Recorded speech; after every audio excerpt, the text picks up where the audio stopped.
Hello, my name is Diana Quatto of shamancestors.com.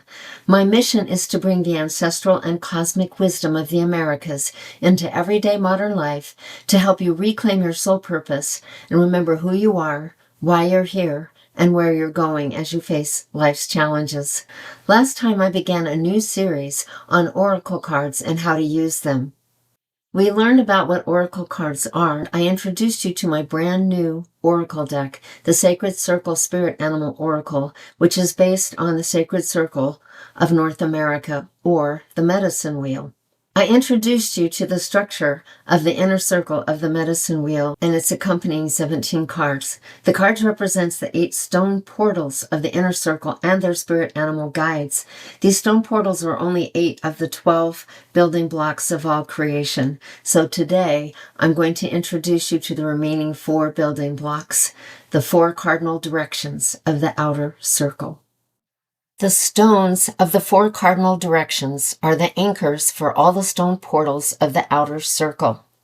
This is the outer circle, and these are the stone portals east, south, west, and north. They connect you with the 4 directions, again, east, west, south, and north, in material space. They are governed by the 4 spirit keepers or beings of power who are responsible for teaching all of Mother Earth's creations about the power of the directions, seasons, time of life, and aspects of humans that they represent. They are the beings who harness the power of the winds. While the stone portals of the inner circle provide you with the tools from the divine to help you uncover your hidden true spiritual talents and missions, as well as to deepen your spiritual connection with the universe. And these are the stones of the inner circle. The stones of the outer circle help you bring your talents and missions into manifestation for the good of all concerned on the physical plane. Because they are the beings who harness the power of the winds, the lessons of the spirit keepers in the 4 cardinal directions are those of understanding power in all its forms and of connecting you to the ethereal realms, even as the elemental clans of the inner circle, these 4 stones here, help you discover the tools to uncover your true spiritual talents. The spirit keepers, these stones here, work with these talents to bring them into physical manifestation, balance, and equilibrium for you and the earth. Waban of the East brings clarity, vision, wisdom, foresight, illumination, intention, and new beginnings to create with sacred energy and vitality. Shanodis of the South heralds a time of growth, trust, confidence, and love, where you can progress on your life's journey by taking action on your intentions and dreams with assurance and by exploring the emotions of the heart in all facets. Majikiwis of the West teaches maturity and strength, adaptability, responsibility, leadership, introspection, healing, and transformation as power which you can learn to express and share in service for the greater good. And Kabibinoka of the North activates cleansing, purification, renewal, and regeneration through the power of the deep gratitude and sharing of the giveaway, psychic attunement to dreams or visions, and the acceptance of life and death as a spiritual power grounded here on earth. Each spirit keeper influences an additional 3 moons, and I'm going to show you with this drawing one more time. The moons are these stones. These are the ones for the east, the ones for the south, the ones for the west, and the ones for the north. Also, they influence 3 stone portals of the spirit pathway that emanates from its direction. So this is the pathway from the east, from the south, from the west, and from the north. They provide you direction needed to help you travel from ordinary reality back to sacred space at the center of life, which is here at the Creator Stone in the center of the circle. There are 2 cards in this deck representing each of the cardinal directions, one for its spirit keeper and one for its spirit animal guide. But let's take a deeper look at the cards and their meanings of the 4 spirit keepers of the Cardinal Directions and their spirit animal guides. First, we have the spirit keeper of the East, Robin. You can see a seed of life above her head, which is the seed of all creation, the seed of all life.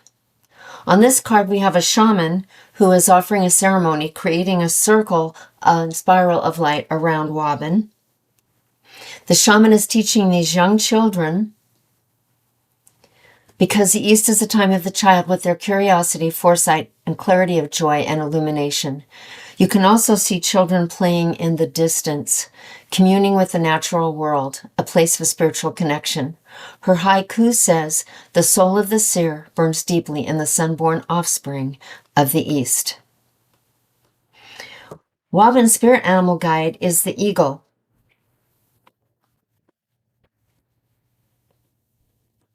You can see the eagle is flying towards a golden portal because the eagle is the guardian of the portal of the seer with its visionary gifts. The eagle is one of the highest flying birds, and it has almost surround vision, so Native Americans believe it can help us see things from the higher perspective of the Creator. It is believed to spiral higher and higher until it enters a portal in the cosmos that can carry it to the absolute sun and the portal of the seer to bring back the knowledge of who we truly are. The haiku says the eagle's flight brings vision to earth from ancient pathways to the sun. In the south, we have the spirit keeper Shanodis, the time of young adults and youth. Its gifts are growth, trust, and love, and the seed of our emotions. In the South, you can bring into manifestation the dreams, visions, projects, and new beginnings that you started in the East. You can see that Shanodis has a great abstract sun around her head that radiates out on ley lines in all directions throughout the earth and universe to allow what you have planted in the East to begin to sprout and grow with tender care. The young couple represents relationships and emotion moving towards the future where they can be strengthened and governed with perspective. A rabbit who sits here represents growth and resilience, and the coyote is vigilant as a spirit animal guide, and actually there's 2 of them representing both the divine masculine and feminine. The haiku reads, "A noonday sun speaks in flaming tongues of visions, daydreams made alive." This is the coyote's card, the spirit animal guide for Shanodis. It is a trickster, but also carries the wonder and curiosity of youth for growth and learning. Coyote teaches you how to balance curiosity with play and how to adapt to grow and evolve. But as the strict trickster, it will also dump your life upside down to teach you how to laugh in the face of adversity and take life less seriously. It's howling at the sun, bringing in its light, and it's howling with laughter. Coyote's trickster antics twist me inside out. And that brings us to the West and Majikiwis, whose gifts are introspection, healing, transformation, and the experience that comes from wisdom and the dream time. This spirit keeper has a more dreamlike, translucent quality than the others because of that connection. He commands the clouds and spirals, since everything in time and space is built upon that, and you can see them here on the card. But he also governs the harvest, the time of adult maturity and grounding, where all the dreams we planted and tended to in the East and South have come to full fruition in the physical realm. As adults, we can use them in best service for ourselves and the highest good of others. It is a time for celebrating your efforts, the harvest, as this family is doing around the sacred fire.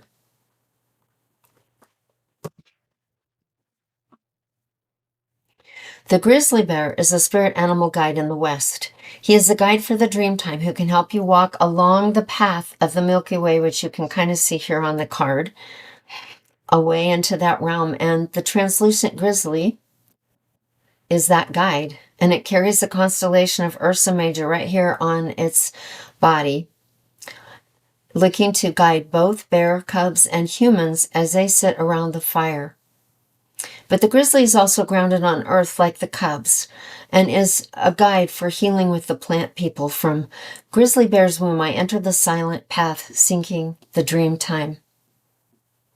And I just want to make sure you see that it's kind of a bridge between the earth and the cosmos, because grizzly has its feet planted firmly on the ground in both locations. Let's move to the north, where we can become the wise sage or elder, where we can pass on all that we have learned from other directions.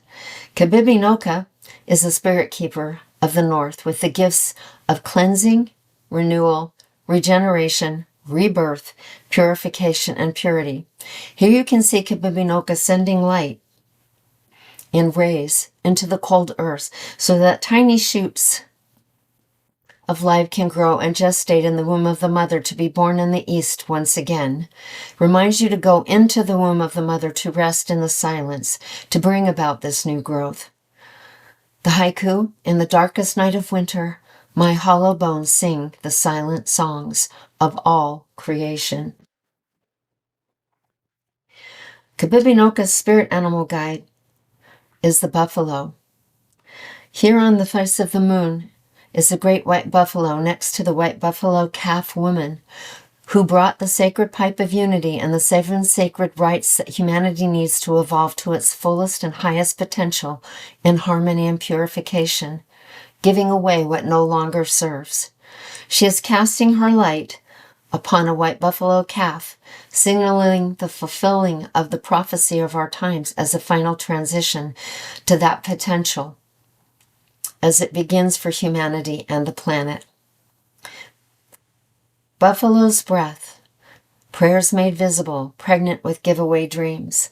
And I'd like to add that the giveaway is, they actually have a ceremony. One of the rites is a giveaway rite. And the Native Americans of the Lakota Sioux tribe, where this prophecy is being fulfilled, they actually hold this ceremony and they bring their most prized gift to give it away to someone who really needs it every single year. I think the whole message of that is to teach us how to detach from the things and not be conditioned to own or commit to them, but to be free, to be liberated, to be our truest self, even as the white buffalo calf represents. And I wanted to mention that a white buffalo calf was born in 2025 as a signal for the final transition to begin in the Lakota Sioux prophecy. If you enjoyed this video, please hit the like button and share it with your friends. It will help me to be able to bring more content like this to you and others. Please subscribe to the channel so you don't miss a single download. Meanwhile, I will catch you next time. Have a wonderful and blessed week.